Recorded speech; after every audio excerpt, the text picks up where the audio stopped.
Hi friends, मैं अजीत सिंह आप लोगों के सामने पुनः उपस्थित हुआ हूँ मैथ की क्लास लेकर। तो हमने पिछले दिनों में संख्या पद्धति में जो हमने पढ़ा, जो भी संख्या पद्धति में हम लोगों ने पढ़ा है, संख्या पद्धति में हमने देखा कि भाज्यता हमने पढ़ लिया, विभाज्यता देख लिया, संख्याओं को देख लिया, अलग अलग संख्याओं से किस तरह से संख्याओं को भाज्य करते हैं, ये सारी चीज़ हमने देख ली थी।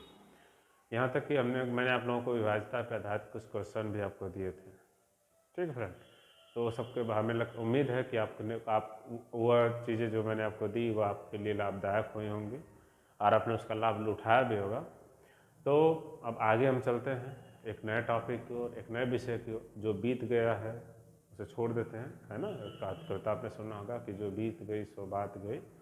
तो जो बीत गया उसे छोड़ दीजिए, क्योंकि जो बीत गए चीज़ें बीच में बहुत सारा गैप हो गया, और गैपिंग को भूल जाइए और फिर से हमारे साथ जुड़िए और मैं फिर से आपको रेगुलर जो है वीडियो आपको प्रोवाइड कराऊंगा। ठीक फ्रेंड, तो हम आगे बढ़ते हैं और आज के टॉपिक की तरफ। आज का टॉपिक हमारा होगा, हमने जैसे देखा होगा, जैसे विभाज्यता आपने देखा। थोड़ा सा हम टॉपिक बताने से पहले आपको एक चीज़ के बारे में चर्चा करते हैं। जैसे हमने आपको टॉपिक बताया है या पीछे पढ़ाई भी हुई है विभाज्यता पे, तो जो हमारी संख्या पद्धति उसमें अलग अलग प्रकार के सिलेबस उसमें इन्वॉल्व होते हैं। सिलेबस इन्वॉल्व होने का मतलब ये है कि जैसे इकाई का अंक ज्ञात करना, संख्या जोड़ना, घटाना, गुणा, भाग, बहुत सारी चीज़ें बेसिक क्रियाएँ जो हैं संख्या पद्धति में पढ़ी जाती हैं। ठीक है, उसी क्रम में हम देखेंगे कि अगर क्रम से संख्या हो, जैसे एक सीरीज बनाई जाए, सीरीज समझते होंगे, क्रम से, जैसे संख्या को 1 2 3 4 5 ऐसे क्रम से रखा जाए, किसी प्रकार से रखा जाए, तो उन सीरीजों को कैसे हल करना है, उनको कैसे हल करना है, कैसे उनको देखना है, उसके बारे में जो है कि हमको अध्ययन करना है। जैसे कि मतलब आपको संख्या दे दी जाए, जैसे 1 2 3 4 5 6, मान लीजिए 6 संख्या दी गई। अब आपसे कहा जाए कि जोड़ दीजिए, तो क्या करेंगे? 6 5 11 4 19, सॉरी 6 5 11 4 15 15 3 18 18 2 20 20 1 21। अब जोड़ के क्या करोगे?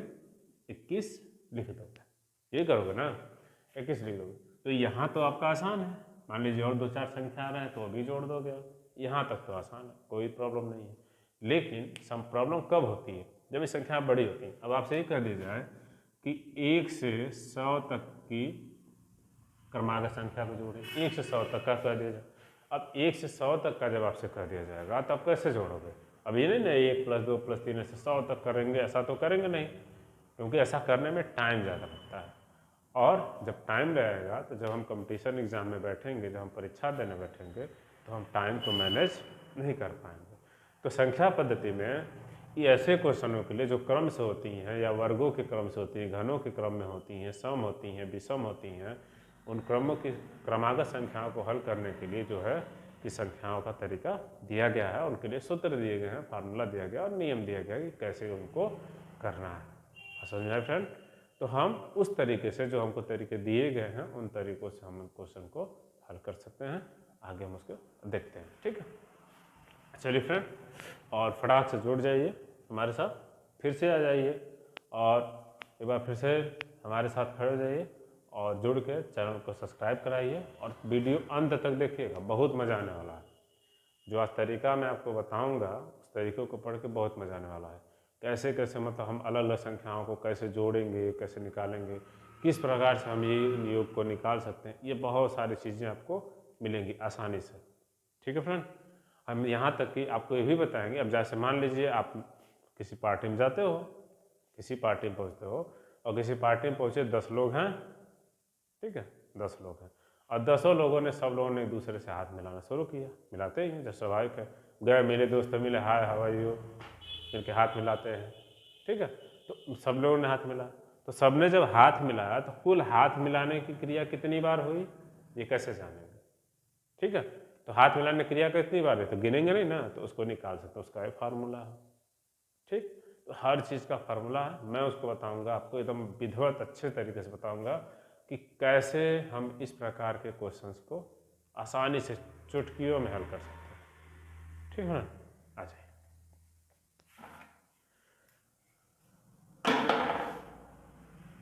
देखिए, तो आज हम हल करेंगे, आज का जो हमारा टॉपिक होगा आज का टॉपिक होगा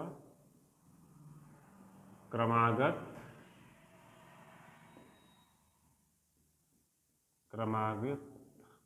संख्याओं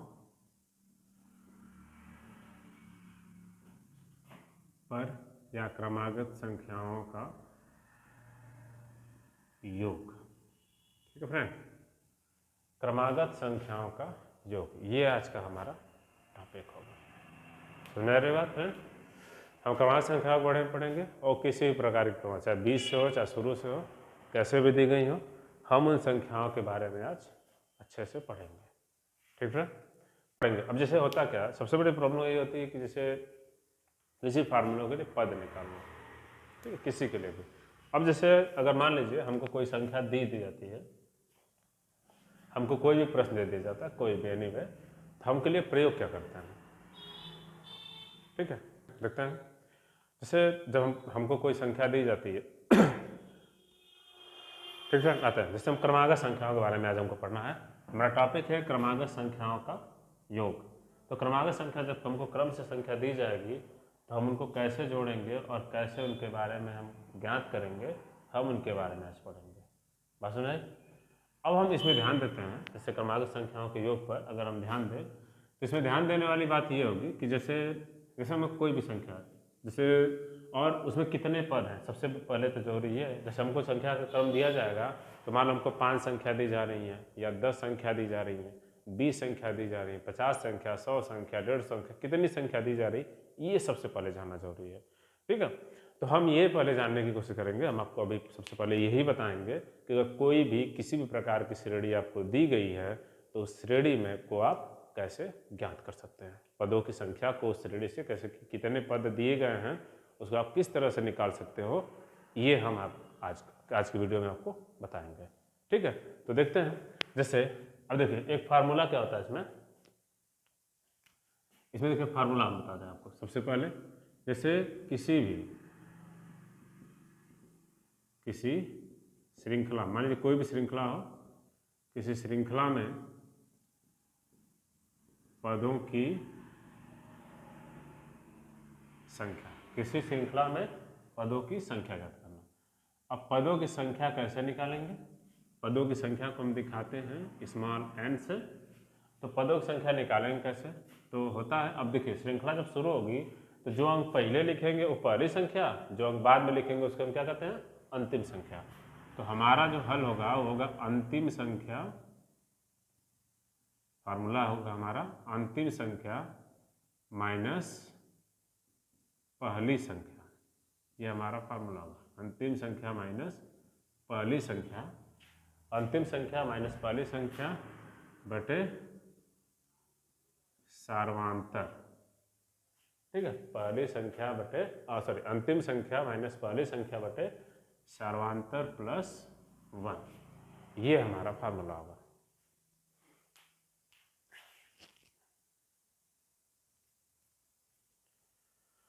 ठीक है, हमारा फार्मूला होगा पदों की संख्या हमको निकालना है। तो किसी भी श्रृंखला में पदों की संख्या n बराबर अंतिम संख्या माइनस पहली संख्या बटे सर्वांतर, इसमें प्लस 1 करेंगे। अब आप इसका प्रयोग कैसे करोगे, फार्मूला तो हमने बता दिया, अब इसका यूज आपको बताते हैं कि हमको इसका यूज कैसे करना है, इसके बारे में देखते हैं। ठीक है, आइए समझते हैं। ठीक है, आइए फटाक से एकदम लाइक ठोकिए, कस के लाइक मारिए, शेयर करिए, कमेंट करिए। कुछ ना समझ आ रहा तो तुरंत कमेंट करिए, कमेंट करके हमको जवाब दीजिए, मैं फिर आपको टॉपिक बताऊंगा। ठीक है फ्रेंड, आ जाइए। अब जैसे ये देखिए, अब जो मान लीजिए हमको दे दिया गया, हमसे कह दिया गया सिंपल सा क्वेश्चन, जैसे क्वेश्चन दिखाते हैं आपको। जैसे हमको क्वेश्चन दे दिया कि 1 से 75 तक, 1 से 75 तक की संख्या, 1 से 75 तक की संख्या में 3 से विभाज्य, 3 से विभाज्य संख्याओं, 3 से विभाज्य संख्याओं की संख्या कितनी है। अब देख लीजिए, हमने आपको क्वेश्चन बना दिया आपके लिए कि 1 से 75 तक की संख्या, हमको 1 से 75 तक की संख्या दी गई है और उन संख्याओं में 3 से कितनी संख्याएं ऐसी हैं जो 3 से विभाज्य है। उन संख्याओं का बताना, कितनी संख्याओं 3 से विभाज्य संख्याओं की संख्या कितनी है, या फिर कितनी संख्या ऐसी हैं जो 3 से विभाज्य है। तो नंबर्स पूछा है, कितना नंबर है, तो हम क्या करेंगे, अब 3 से विभाज्य। अब आप इतना देख लीजिए कि 1 से 75 आपको करना क्या है कि 1 के बाद वह कौन सी पहली संख्या है जो 3 से विभाजित होती है, इस पर ध्यान देना है कि 1 के बाद वह कौन सी पहली संख्या है जो 3 से विभाजित होती है। तो दोस्तों आपको पता भी होगा, इधर समझदार आप हैं, आपको पता होगा कि पहली संख्या क्या होगी, 3 होगी, दूसरी संख्या क्या होगी, 6 होगी, तीसरी संख्या क्या होगी, 9 होगी, तीसरी हो जाएगी 12। ऐसे हम आगे बढ़ेंगे जब, तो 75 है लास्ट संख्या, ठीक है 75। तो 75 भी 3 से डिवाइड होता है, हमने विभाज्यता आपको बताया पीछे, उसी तरीके से जान जाएंगे कि 75 भी 3 से, तो अंतिम संख्या हो गई 75। ठीक है, तो ठीक है देखते हैं। तो इसमें क्या है कि 3 पहली संख्या और अंतिम संख्या 75। अब यहाँ ध्यान दीजिए, हमारा फार्मूला पदों की संख्या, तो इसमें आपकी अंतिम संख्या क्या होगी, अंतिम संख्या, तो अंतिम संख्या हो गई, अंतिम संख्या हो गई 75 और प्रथम संख्या क्या हो गई, प्रथम संख्या हो गई 3। अंतिम संख्या 75 और प्रथम संख्या, अंतिम संख्या 75 हो गई और प्रथम संख्या क्या हो गई, 3 हो गई। अब सार्वांतर की बात करते हैं, सार्वांतर। तो सार्वांतर का मतलब क्या होता है कि जब क्रम से संख्याएं लिखी जाती हैं तो उनके बीच का अंतर, डिफरेंस कितने का है, बीच में जितने का डिफरेंस होगा उसी को हम क्या कहेंगे, सर्वांतर। और सर्वांतर आपको निकालना है कभी भी, तो कभी आप पहली संख्या से दूसरी संख्या नहीं घटाएंगे, हमेशा क्या करेंगे, दूसरी से पहली, तीसरी से दूसरी, चौथी से तीसरी, यानी कि पहले बाद वाली संख्या में से जस्ट उसके पीछे वाली संख्या को घटाना होगा। ठीक है, तो इसमें सर्वांतर क्या होगा, 3 हो जाएगा सर्वांतर। अब हम पदों की संख्या निकाल लेते हैं, तो पदों की संख्या निकालेंगे n बराबर, तो हमारा फार्मूला है ना, देखिए अंतिम संख्या, अंतिम संख्या, तो अंतिम संख्या क्या है 75, तो यहाँ रख देंगे 75। ठीक है, और पहली संख्या क्या है 3 है, तो यहाँ आ जाएगा 3, समझ रहे हैं। और सर्वांतर क्या है, वो भी 3 है, 3 हो गया, और फिर पूरे का प्लस 1 कर देना, यानी कि सभी संख्याओं में 1 को जोड़ देना है।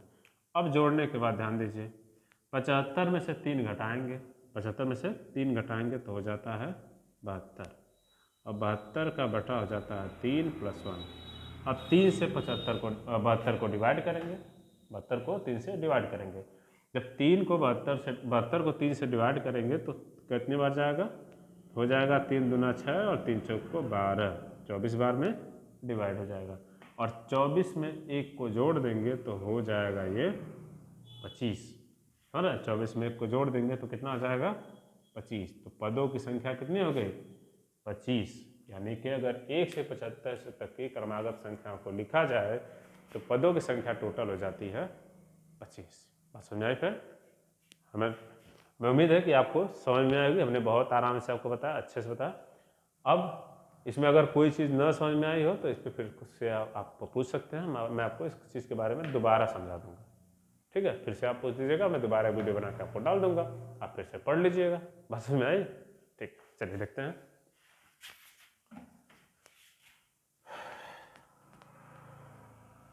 अब आगे देखिए, हमारा टॉपिक क्या था, क्रमागत संख्याओं के योग का। क्रमागत संख्या का हमको योग करना है। तो जब क्रमागत संख्या का योग करना है तो हम जोड़ के देखेंगे कि जोड़ना कैसे है। अभी तो हमने आपको बता दिया कि हमने पहले कहा कि कोई भी क्रमागत संख्या है तो पहले आपको पद जानना पड़ेगा कि हमको जोड़ना कितना है। जैसे 5 ठो जोड़ना है, 10 ठो जोड़ना है, 20 ठो जोड़ना है, 100 ठो जोड़ना है ना। तो जितना जोड़ना है वो जानेंगे तब न जोड़ेंगे, ऐसे कैसे जोड़ेंगे, हमने मर्ज तो जोड़ेंगे नहीं। तो जानकारी होनी चाहिए, आप समझ रहे हैं। तो पद निकालने का तरीका हमने बता दिया, देख लीजिए। पद निकालने का तरीका हमने आपको बता दिया कि पद कैसे निकालते हैं, कि संख्या कितनी है, कै संख्या को हमको जोड़ना है, 2 जोड़ना है, 5 जोड़ना है, 10 जोड़ना, 20 जोड़ना, 50 जोड़ना, 100, जितना उनको उतना जोड़ना। हमने जोड़ने का तरीका आपको बता दिया। ठीक, अब आइए आ जाते हैं। अब हम आएंगे अगले टॉपिक पे कि श्रृंखला दी जाएगी, श्रृंखला के पदों का योग। ध्यान देखिए, अब हम क्या निकालेंगे, श्रृंखला के पदों का योग निकालेंगे, मतलब जोड़ेंगे हम उसको, कि अगर श्रृंखला में अलग अलग संख्या दी गई हैं तो उसको हम कैसे जोड़ेंगे, कोई सीरीज दी गई है तो कैसे जोड़ना है। तो देखिए, इसके लिए फार्मूला क्या होता है, इसमें कहा जाता है कि प्रथम संख्या, इसमें जो फार्मूला आ जाता है आपका, प्रथम संख्या प्लस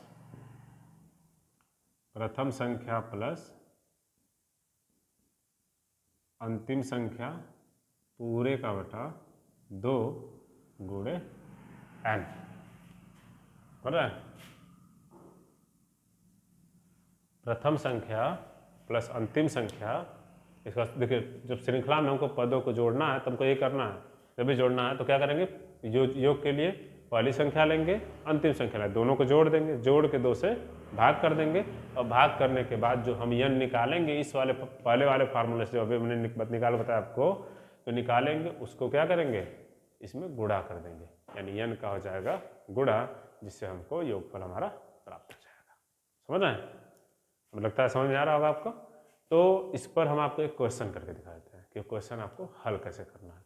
फिर से सोच के समझिए, ये है किसी श्रृंखला में पदों की संख्या के लिए, यानी कि अगर हमको कोई श्रृंखला दी जाए, उसमें पदों की संख्या निकालना हो कि उसको कैसे जोड़ना है, तो क्या करेंगे, उस श्रृंखला की अंतिम संख्या को लेंगे और पहली संख्या को लेंगे, और जितना डिफरेंट होगा संख्याओं के बीच में उसको लेके, तो अंतिम में से पहली को घटा के डिफरेंस से भाग कर देंगे, और जितना आएगा उसमें एक जोड़ देंगे, तो इससे हमको मिल जाएगा n।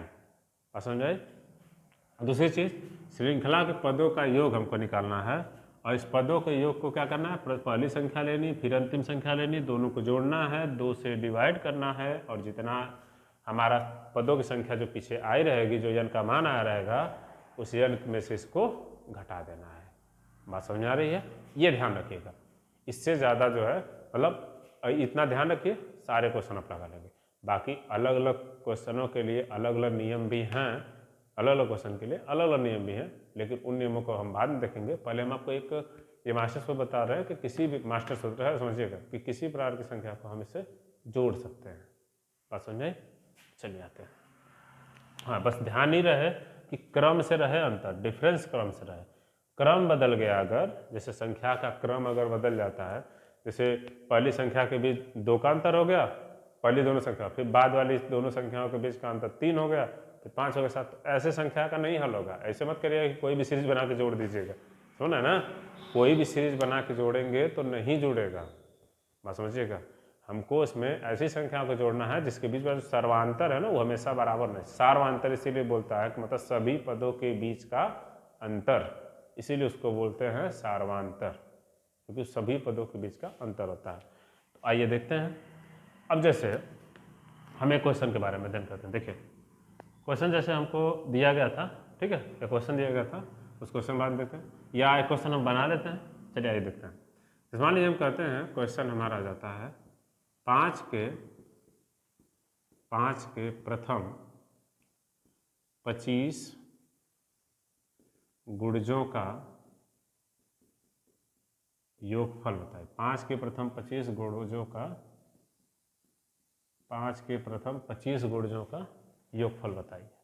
5 के प्रथम 25 गुणज, तो 5 के प्रथम 25 गुणज क्या होंगे, तो जैसे पहली संख्या हो जाएगी आपकी 5, दूसरी संख्या हो जाएगी 10, तीसरा गुणज हो जाएगा 15, चौथा हो जाएगा 20, ऐसे डॉटेड करेंगे। तो 25 मतलब अंतिम संख्या, तो 25 पचे कितना आता है, 125। तो अंतिम संख्या आपकी क्या हो गई, 25 हो गई। अब ध्यान दीजिए यहाँ पे, ठीक है, अब 25 गुण जो, तो यहाँ आपको n निकालने की जरूरत नहीं पड़ी, क्योंकि ये पहले प्रश्न में ही आपको 25 दे दिया n का मान, यानी आपको इस सीरीज में n बराबर 25 तो पहले ही मिल गया ना, n बराबर 25 आपको पहले ही मिल गया। जब n बराबर 25 आपका हो गया, तो अब आपको n निकालने की जरूरत तो पड़ेगी नहीं। तो जब n निकालने की जरूरत नहीं पड़ेगी तो अब हम करेंगे क्या, कैसे मतलब इसको लगाएंगे, उस पर ध्यान दीजिए। तो n निकल गया, हमारा जो प्रथम संख्या है, हमारी प्रथम संख्या क्या हो जा रही है 5, और अंतिम संख्या क्या हो गई, देख लीजिए अंतिम संख्या, तो अंतिम संख्या हो गई 125। प्रथम संख्या 5 और अंतिम संख्या 125 हो गया। तो अब इन दोनों संख्याओं को जब हम लेके हल करेंगे, ध्यान दीजिएगा, प्रथम संख्या और अंतिम संख्या दोनों को लेके जब हल करेंगे तो अब ये हमारा योगफल का सूत्र है। तो योग हम निकालेंगे श्रेणी का, तो योग प्रथम संख्या, देख रहे हैं ना, प्रथम संख्या, तो प्रथम संख्या क्या है 5 है, तो 5 फिर प्लस है अंतिम संख्या कितना है 125, और पूरे के बटे करना हमको 2, और इसमें n से गुणा कर देना, तो n का मान कितना दिया है, ये भी 25 है। अब हम जोड़ देते हैं, तो 125 को 5 से जोड़ देंगे तो कितना आ जाएगा, ये हो जाएगा 130। जब 130 हो जाएगा तो इसमें बटे 2 गुणे 25। अब 2 से 130 को डिवाइड करेंगे, तो जब 2 से 130 को डिवाइड करेंगे तो हो जाएगा 65, है ना। और जब 65 हो जाएगा तो 25 का हो जाएगा 65 में गुणा, तो आपको पता है वैसे हम कर देते हैं। तो 25 पचे 125, हासिल बचता है 12, और 25 छक्का 150, और 50 में जब 12 जोड़ते हैं तो हो जाता है 162। तो आंसर आपका आ गया 1620। समझ रहे हैं फिर, 1620। तो ये आपको तरीका अपनाना है, एक मिनट, तो ये तरीका आपको अपनाना है लगाने का। यानी कि जब भी किसी भी प्रश्न में, जैसे जब भी क्रमागत संख्याओं के प्रश्न में, आपको वह प्रश्न का बस प्रारूप ऐसा होना चाहिए कि जो डिफरेंस है, डिफरेंस आप नंबर सब अब डिफरेंट है, जो ये डिफरेंस दो नंबरों के बीच में, वो नंबर जो होता है, जो डिफरेंस है, उसको हमेशा समान होना चाहिए। ऐसा नहीं जैसे इसमें 5 का, इसमें 5 का, इसमें 5 का, तो 5 5 3 3 2 2, मतलब जो भी रहे वह बराबर ही डिफरेंस होना चाहिए, जैसा भी रहे, ठीक है। वह डिफरेंस माइनस में भी हो सकता है, प्लस में भी हो सकता है, धन में भी, मतलब भिन्न में भी हो सकता है, दशमलव में भी हो सकता है। तो डिफरेंस किसी भी प्रकार का आपका हो सकता है, लेकिन उससे कोई दिक्कत नहीं, आपको घबराने की थोड़ी भी जरूरत नहीं। कैसा भी डिफरेंस हो, बस आप ध्यान दीजिएगा कि नंबर्स बराबर होने चाहिए। जब बराबर नंबर्स होंगे, मतलब जो डिफरेंस होगा सभी संख्याओं के बीच में, वो अगर बराबर हैं तो आपको थोड़ा भी चिंता करने की जरूरत नहीं, आप आसानी से उसको हल कर ले जाएंगे। तो आपको करना क्या है, फिर से एक बार हम पूरा एक बार शार्ट में आपको समझा देते हैं। जब भी आपको कोई श्रृंखला सीधे सीधे दी जाती है, तो उसमें क्या करोगे कि श्रृंखला में पदों की संख्या, सबसे पहला काम आपको करना है। अगर पद नहीं पता है आपको, तो जैसे इस प्रश्न में पद पता था तब मैं निकाला, लेकिन अगर पद नहीं पता है तो सबसे पहला काम आप ये करिएगा, तो उसका ये फार्मूला लगा के कि पदों की संख्या जो n बराबर है अंतिम संख्या माइनस पहली संख्या बटे सर्वांतर, इसको लगा के आप सबसे पहले पदों की संख्या निकालिएगा, ठीक है। जब आपको पदों की संख्या मिल जाएगी, पदों की संख्या जब n का मान नहीं मिल जाएगा तो उसको नोट कर लीजिएगा। उसके बाद पदों में फिर से वही काम करना होगा। जब आप योग निकालोगे तो फिर ये वाला डिफरेंस, जो दूसरा वाला आपको फार्मूला नोट कराया गया, इस फार्मूले का प्रयोग करके कि प्रथम संख्या में अंतिम संख्या को जोड़िएगा, उसको जोड़ आएगा, जो भी आपका योगफल प्राप्त होगा उसको 2 से भाग करिएगा, जो योगफल प्राप्त होगा उसको 2 से भाग करिएगा, और 2 से भाग करने के बाद जो आप नंबर्स आए हैं, आपके जो संख्या का आई है, प्राप्त हुई है कि कितने पदों को हमको जोड़ना है, उसको इसमें गुणा कर दीजिएगा। और जब गुणा कर देंगे तो आपको इस प्रकार से आंसर आपका के मिल जाएगा, ठीक है फ्रेंड। अभी देखिए, अभी ये खत्म नहीं हुआ है, बात समझिएगा, ये खत्म नहीं हुआ। अभी क्रमागत संख्याओं का योग का सिलसिला अभी तो शुरू हुआ, अभी खत्म नहीं हुआ। ये जो बेसिक सूत्र हैं उसको हमने आपको बता दिया। ये इसकी ज़रूरत हमेशा आपको पढ़ने वाली, चाहे प्रश्न कैसा भी हो, इसकी ज़रूरत हर जगह नहीं पड़ती, जहाँ पड़ती है वहाँ के लिए हमने आपको बता दिया। मतलब क्रमागत संख्या होनी चाहिए, क्रम से, अभी क्रम उसका इस प्रकार का होना चाहिए, क्रम इस प्रकार का होना चाहिए कि वह मतलब क्रम से, मतलब जब अंतर हम निकालेंगे, यानी कि जो क्रम ऐसा होना चाहिए कि एक दूसरे के बीच का जो गैप हो वह समान हो, मतलब गैपिंग बराबर होनी चाहिए, ठीक है। गैप नहीं बदलना चाहिए, जो भी संख्याओं के बीच का गैप है वो समान होना चाहिए। ऐसा नहीं कि एक के बीच में 5 का अंतर 10 का 100 का, ऐसा थोड़े होता है, ऐसे प्रश्न नहीं ना होता है। वो एक रूटीन होना चाहिए, एक रूल से होना चाहिए, गैप बराबर रहेगा तभी ये फार्मूला आप लगा सकते हो, ठीक है। ये फार्मूला आप लगाइएगा, ला के हल करिएगा।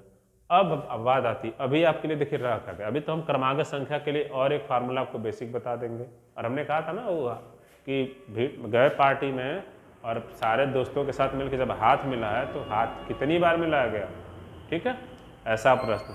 फिर गिफ्ट सभी लोगों ने दिया एक दूसरे को, तो वो गिफ्ट कितनी बार दिया गया। ये सब सारे क्वेश्चनों के जवाब यहीं पर मैं आपको दूंगा, यहीं पे मिलेंगे आपको सारे क्वेश्चनों के जवाब। इसी प्लेटफॉर्म पे मैं आपको सारे प्रकार के क्वेश्चन हल कराऊंगा, बारी बारी से एक एक स्टेप, ठीक है। मैं बहुत बड़ी वीडियो आपको नहीं देता हूँ इसलिए कि आप बोर ना हो, लेंदी ना हो। आप छोटे छोटे कक्षाओं में एक वीडियो से एक ही चीज़ सीखिए, अच्छे से सीखिए, उसको समझिए और फिर आगे हल करिए। और ध्यान रखिए, कभी भी वीडियो देखिए तो पूरा देखिए ताकि आप उसका अच्छे से लाभ ले सकें और अच्छे से समझ सकें, ठीक है। और अगर कोई वीडियो में दिक्कत हो रही हो और कोई समस्या होगी तो उसको कमेंट करिएगा कि कोई भी प्रकार समस्या, आवाज़ की समस्या या बोर्ड पे लिखे होने की समस्या, या फिर आपको अगर ऐसी कोई समस्या है कि समझ में नहीं कोई टॉपिक है तो उसको दोबारा कमेंट करिए। और अगर आपको कुछ नया चाहिए, आपके मन में कुछ चल रहा है कि हमें इस चीज़ की ज़रूरत है, तो आप उसको भी कमेंट बॉक्स में कमेंट करिए कि सर हमें इस चीज़ के बारे में बता दीजिए, मैं आपको अलग से उसका वीडियो एक अलग से आपको बना के दे दूँगा। बात समझ में फिर? तो अभी हमने पढ़ लिया। अभी हम इसके बाद पढ़ेंगे वर्गों का योगफल। क्रम से अगर वर्ग वाली संख्या है तो, सम संख्या है तो, विषम संख्या है तो, घन संख्या है तो, सबके बारे में हमको पढ़ना है। तो उसका वीडियो अगला वीडियो हम फिर उसके लिए अलग से वीडियो देंगे आपको। तब इसका अगला वीडियो उसी चीज़ का होगा, वर्ग वाली संख्याओं का योगफल, उनके बारे में हम पढ़ेंगे। जब वो फिर आगे उसी तरह हम हमेशा आपको ऐसे ही अच्छी वीडियो हम आपको देते रहेंगे। आप हमारे साथ जुड़े रहिए और लाभ लीजिए, ठीक है। और आप सभी दोस्तों का, सभी भाइयों का मेरे चैनल में जुड़ने के लिए बहुत बहुत धन्यवाद, और तब तक के लिए धन्यवाद, नमस्ते।